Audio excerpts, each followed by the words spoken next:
보좌의 축복으로 237 하라 그 말씀을 주셨어요. 출애굽기 오늘 주신 말씀이 14장 14절에서 20절 말씀입니다. 보좌의 축복으로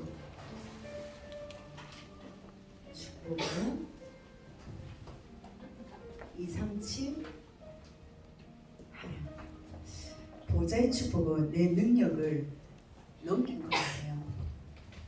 지금 계속적으로 산업선교와 핵심 우리가 계속 말씀을 복음을 합니다. 흐름 속으로 들어가야 돼요. 보좌는 어떻습니까? 나의 영역인가요? 아니에요. 지금 기도의 능력을 말합니다. 하나님께서 주신 그 기도의 축복 속에 뭐냐? 목사님 오늘 정체성에 대해서 말씀하셨는데 내 정체성이 뭐하면요? 길을 잃어버려요. 내 정체성이 237을 해야 될 하나님 주셨는데 이 길을 찾지 못하면 타락할 수밖에 없습니다. 그 타락이 다른 게 아니에요. 잘 보세요. 우리 지금 이렇게 서원이가 수고해가지고 지금 저 카메라 안에 스마트폰 안에 지금 영상을 찍고 있어요. 저 안에 모든 가상세계가 다 들어가 있습니다. 그런데 우리 청년들 혹시 의문 안 들던가요? 저 안에 많은 정보들이 있지만 우리가 눈을 집중하다 보면 눈동자가 모아지잖아요. 그러면 눈물샘도 말라지고 눈이 말려져요. 안구가. 그러면서 LTE 저런 화면 자체도 눈 자체도 안 좋지만은 자꾸 모든 세상이 만든 것들은요 타락하게 만들고 건강을 잃게 만들어요. 그런데 제가 어떤 분을 잠시 간증을 들었는데 이분이 방위로 빠졌는데 어디냐면은 산림위원으로 산에 올라가가지고 이제 이렇게 그걸 하는 걸로 이제 그쪽으로 빠졌어요. 근데 이분이 녹내장이 있었어요. 녹내장이 있었는데 하도 산을 뛰어다니다 보니까 녹내장이 치유가 됐대요. 하나님의 자연 만물은요 치유의 역사가 있습니다. 그런데 있잖아요. 우리가 좋은 이 두 눈을 가지고 자꾸 저 좁은 세계에 우리 생각과 마음과 영혼을 갇혀버려요. 보좌는 저 세계를 뛰어넘는 영적 세계를 말해요. 가상 세계가 아닌 하나님 주신 영적 세계를 말합니다. 우리가 마음이 어디에 움직이고 있습니까? 그 마음의 방향을 통해서 하나님은 주신 뭡니까? 우리 영적 상태를 지금 이야기하고 있어요. 그 마음 전의 상태는 뭡니까? 우리 생각이에요. 오늘 목사님께서 서론에 말씀하셨지만 이 성경은 뭘 말하고 있습니까? 우리 자꾸 생각의 관점을 나의 생각이 아닌 세상의 저 좁은 카메라에 그리고 TV 안에 갇혀진 세상 만사의 그 속에서 나의 생각이 킵되는 것이 아니라 전 세계 만물을 창조하신 하나님의 세계 속에 우리 청년들의 정체성이 모호한 것이 아니라 확신을 가지고 하나님께서 가만히 기다려라. 내가 대신 싸우시겠다고 말씀하시는 거예요. 그게 바로 237입니다. 그런데 우리는 말씀을 받았을 때 어디에 보좌의 축복이 어디에 들어가 있느냐? 자꾸 나의 상처, 나의 기발 때가 많아요. 그런데 하나님은 나의 수준을 뛰어넘는 게 어딘지 아십니까? 바로 현장이에요. 그 현장에 하나님께서는 불신자 6가지 상태도 보게 하시지만 신자의 축복 7가지를 통해서 그 현장에 영접이 되는 순간 하나님 나라의 그 비밀과 말씀이 어떻게 성취되는지 237과 연결이 됩니다. 우리가 말씀을 받을 때 나의 개인에 계속 국한된 말씀으로 보좌를 바라보나요? 아니면 현장을 바라보면서 237을 보면서 보좌의 축복을 바라보나요? 똑같은 거예요. 저 카메라 세계, 나의 세계가 똑같은 거예요. 늘 저기 안에서 내가 생각하는 그 틀 안에 머물고 있는 거예요. 근데 하나님은 저 세계가 아니라 동서남북을 바라봐라. 전 세계 하나님 237로 주었다는데 나의 정체성이 혼란이 오다 보니까 하나님 말씀을 놓치는 것 자체가 타락이라고 그랬어요. 나의 정체성을 찾으셔야 돼요. 계속 목사님이 창세기 1장 27절, 창세기 2장 7절 계속 왜 그 말씀 하십니까? 성경 구절 모르나요? 우리 보고 암송하라고 시험 치라고 그 말씀 주시나요? 아니에요. 우리의 영적 형상을 보좌의 축복으로 237을 나갈 수 있는 너의 업과 그 모든 것이 관계되어 있기 때문에 나의 세계에 묶이지 말고 가상현실에 묶이지 말고 하나님께서는 전 세계에 눈을 들어서 동서남북을 보라는 겁니다. 우리 청년들에게 제가 비전을 지금 제시하는 거 아니에요. 소망을 이야기하는 거 아니에요. 희망을 전달하는 게 아니에요. 언약을 지금 말씀드리고 있는 거예요. 하나님께서 대신 싸우시겠대요. 그런데 뭐냐? 가만히 서서, 목사님 그랬잖아요. 무기력이 아니라고. 가만히 서니까 그냥 가만히 있으면 되는 줄 알아요. 그럼 성경을 한번 킵해 볼까요? 임원진들 이거 보드마크 하나 다시 했으면 좋겠네요. 성경을 한번 보도록 하겠습니다. 14절부터 볼게요. 자, 여호와께서 너희를 위하여 싸우시리니 너희는 가만히 있을지니라. 이걸 오늘 키워드로 붙잡으셔야 됩니다. 가만히 있는다. 근데 어떻게 가만히 있느냐? 15절이에요. 뭐라고 되어 있습니까? 이스라엘 자손들에게 명령하여 앞으로, 감사합니다, 나아가게 하고라고 이야기하고 있습니다. 뭐라고 되어 있어요? 하나님이 모세에게 이러셔요. 어찌하여 내게 부르짖고 있냔 말이에요. 우리는 가만히 서서 하면요, 기도하고 가만히 있다고 생각합니다. 뭐라고 되어 있습니까? 성경대로 해볼게요. 15절에 내게 부르짖느냐, 한마디면 왜 자꾸 나한테 지금 기도하고 있느냐, 명령하여 앞으로 나아가게 해라. 나아가야지 하나님 싸우실 수 있단 말이에요. 멈추고 있으면 하나님 싸우실 수가 없어요. 명령하여 앞으로 나아가게 하고, 백성들에게 미션입니다. 백성들은 아빠를 내드려야 돼요. 그러면은 모세의 미션입니다. 16절에 뭐라고 되어 있어요? 모세 너는 지팡이를 들고 손을 바다 위로 내밀어 그것이 갈라지게 하라. 갈라지고 내가 합니까? 그런데 뭐냐? 지팡이를 들고 어떻게 행동해야 될 건지, 앞서 나가야 될지 말씀하고 계셔요. 그리고 이스라엘 자손이 바다 가운데서 마른 땅으로 뭡니까? 행동했다는 말이에요. 행하리라. 우리가 오늘 14절의 대목을 가만히 묵상하셔야 됩니다.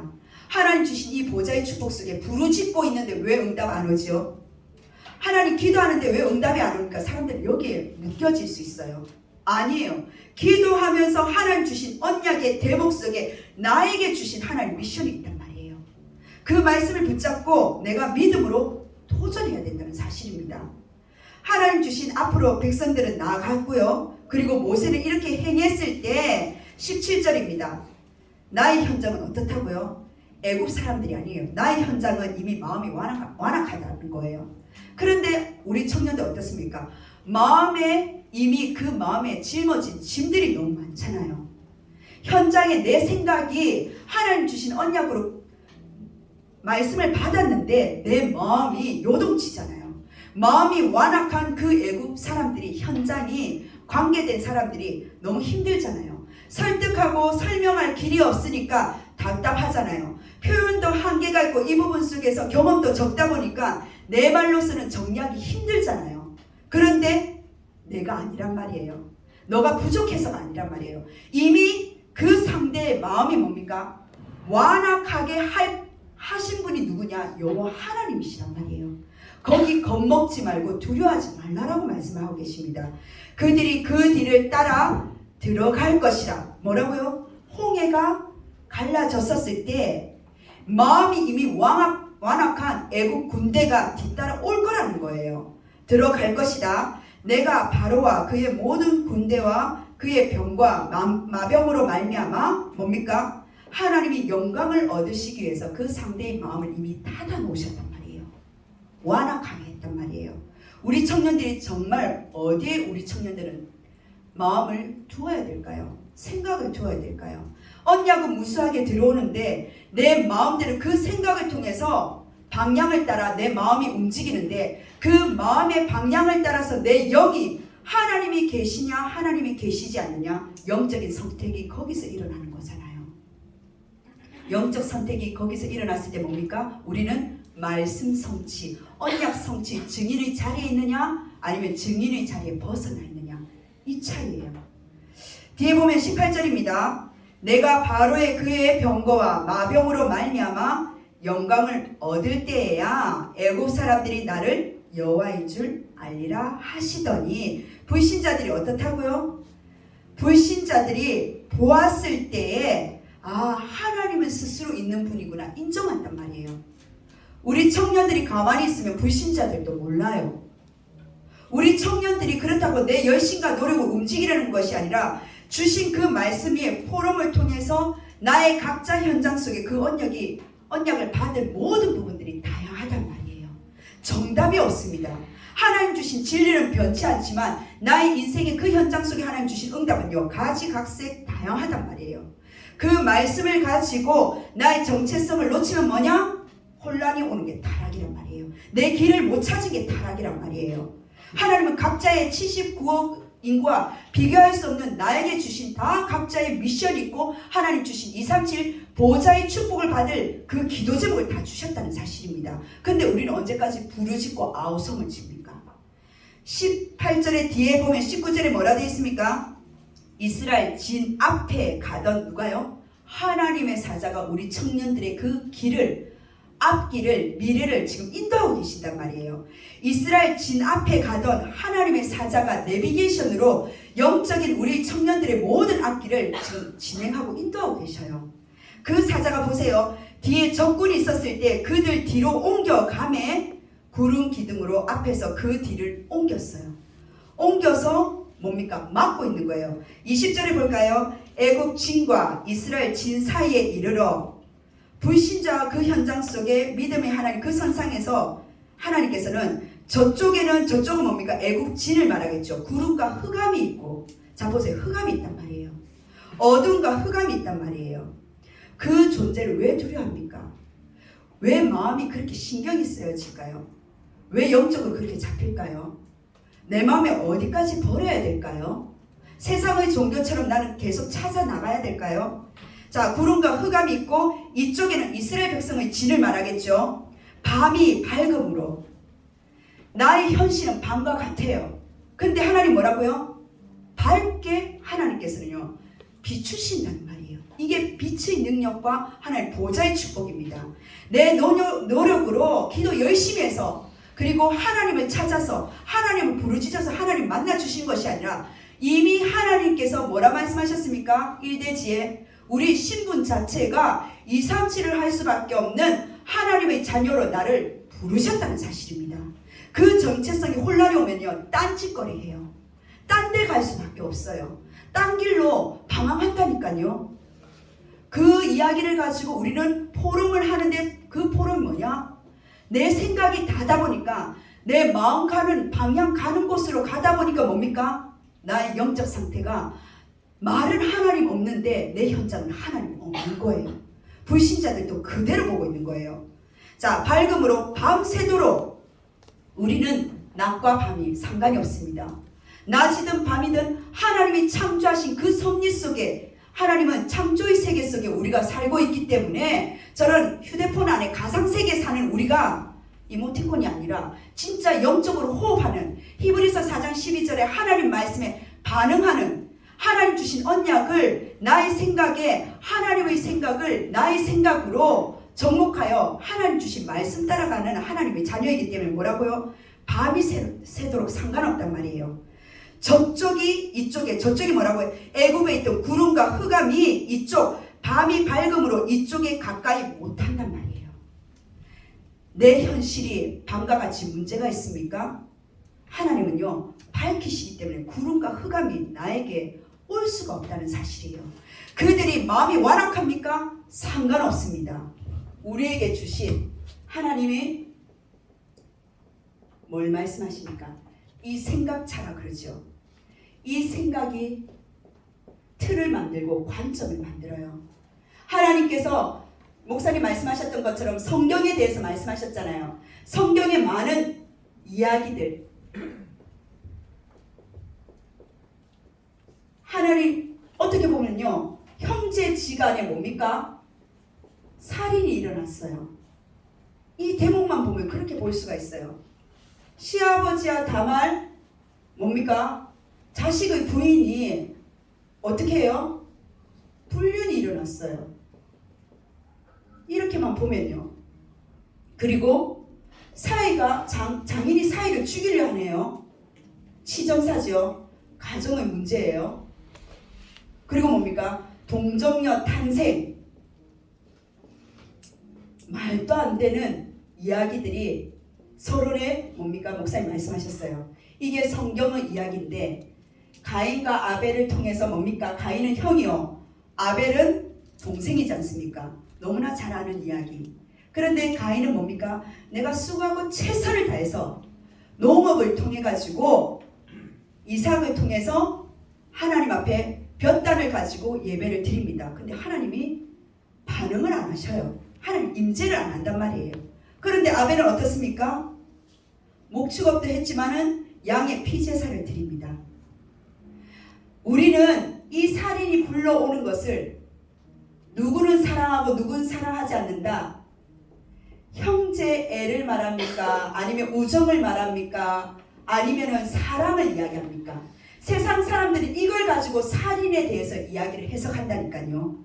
아니에요. 성경 속에서는 뭘 이야기합니까? 바로 피의 제사, 피 언약을 계속적으로 상기시킵니다. 왜요? 이것만이 우리 청년들이 나의 정체성을 혼란을 일으키지 않고 나의 국한된 구원이 아니라 상대를 구원시킬 수 있는 응답의 축복으로 당하기 때문에.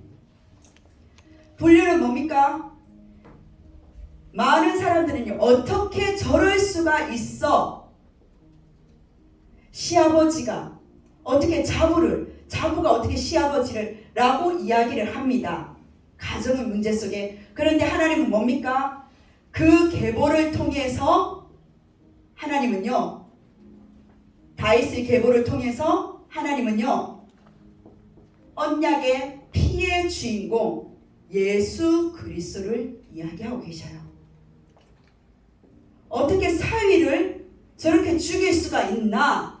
하나님은요, 다윗을 통해서 앞으로 오실 예수 그리스도를 준비하고 계셔요.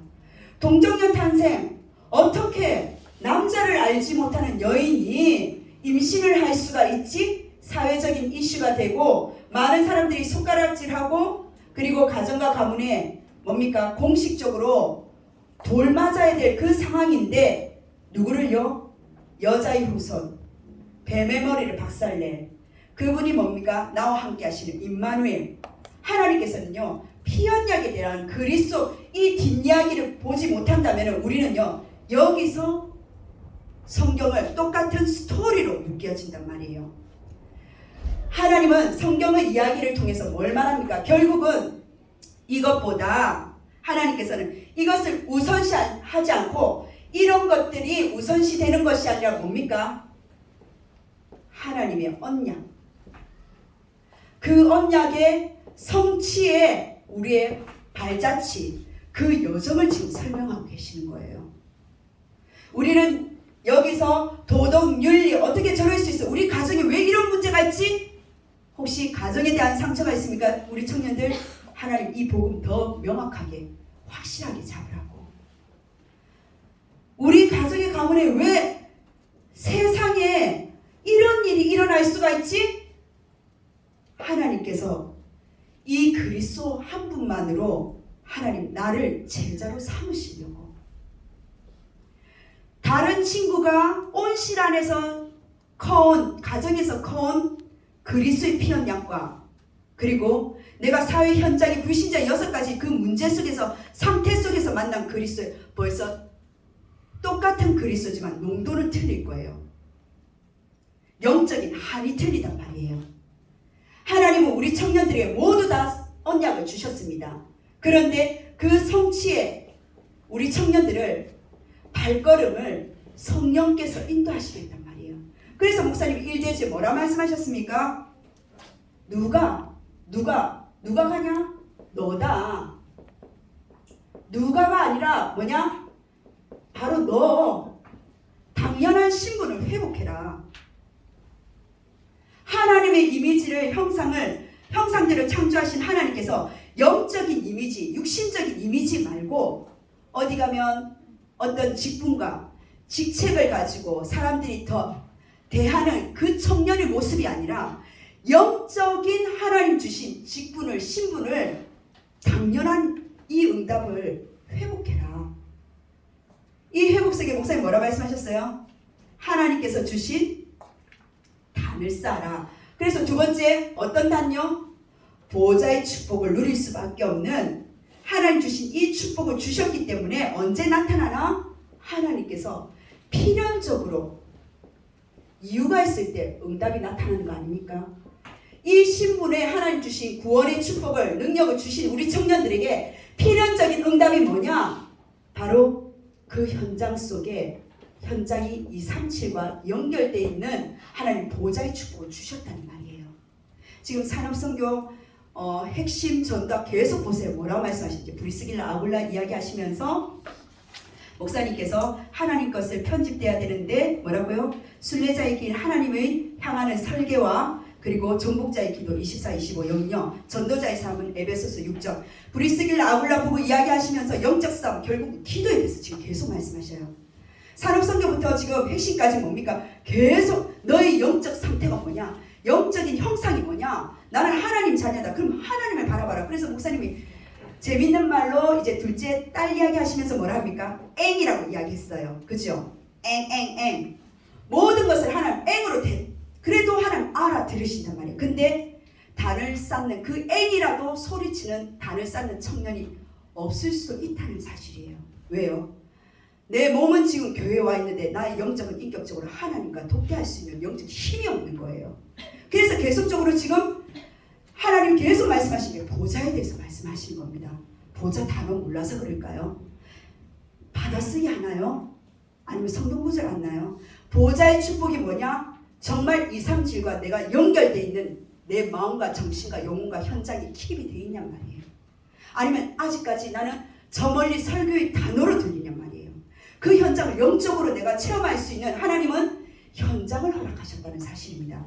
그게 필연적인 응답이에요. 그런데 우리는 그 응답을 필연적으로 못 받고 있기 때문에 점검하라고 말씀하신 거예요. 세 번째는 뭐라 말씀하셨습니까? 당연하고 필연적인 그 응답 속에 세 번째 하나님 주신 말씀이 어떻게? 절대적인 응답인데 절대적인 하나님 주신 목표가 있단 말이에요. 그 목표 속에 하나님께서 뭐라고 말씀하셨습니까? 너희는 가만히 있어서 오늘 출애굽기 14장 14절을 말씀하신 거예요. 우리 청년들 나중에 오늘 목사님 쭉 1, 2, 3부 보시면 녹취본 있잖아요. 성경 구절 다 한번 찾아보세요. 하나님 주신 당연한 신분 속에 관련된 성경 구절, 필연적인 응답 속의 성경 구절, 절대적인 목표 속에 왜 하나님은 이 성경 구절을 하셨느냐? 저는 정리만 해드릴 테니까요. 출애굽기 14장 14절 하나님께서 절대적인 목표 뭐냐? 237에 연결되어 있는 나의 생각과 마음과 영혼 속에 하나님 주신 업이란 말이에요. 그 업은 생각부터 출발하겠죠. 생각이 있는 곳에 마음이 있고 마음이 있는 곳에 나의 영적 상태라는 사실입니다. 그게 나의 업의 현장이에요. 사실 업도 중요한 게 아니에요. 그 현장이 바로 나의 모습이란 말입니다. 모습이 237과 얼만큼 결국은 세계 복음화를 말하잖아요. 세계 복음화 나는 동떨어져 있습니까? 가까이 있습니까? 가까이 있습니까? 하나님은요 부르짖는 것보다 도전하래요. 그 목표 속에 하나님께서 너희는 뭡니까? 싸움은 가만히 서서 하나님이 싸우심을 하나님께서 싸우시기 때문에 내가 싸우는 것이 아니라 그 싸움의 보좌의 축복의 237의 증인 되시길 주의 이름으로 축원합니다. 아멘. 기도하겠습니다. 하나님 우리 청년들에게 하나님 주신 이 말씀 하나님 보좌의 축복으로 237이 되라라고 말씀을 하셨습니다. 당연한 신분을 주셨고 필연적인 응답 속에 절대적인 하나님 주신 이유 있는 목표를 가지고 성경의 모든 이야기가 하나님 우리의 언약 관점, 우리의 생각을 치유하며 하나님 주신 복음의 관점으로 재해석할 수 있는 하나님 말씀을 주셨습니다. 성경 속에 있는 모든 사건과 현장이 내가 배운 교과서적으로 도덕 윤리가 아니라 하나님의 언약 속에 하나님 이 복음을 가지고 237의 나의 현장에 하나님께서 어떻게 싸우시는지 도전하며 하나님 주신 우리 청년들 모든 현장 속에 하나님 아버지 다락방이 회복될 수 있도록 성령께서 역사여 주옵소서. 감사드리며 살아계신 예수 그리스도 이름으로 기도드립니다. 아멘.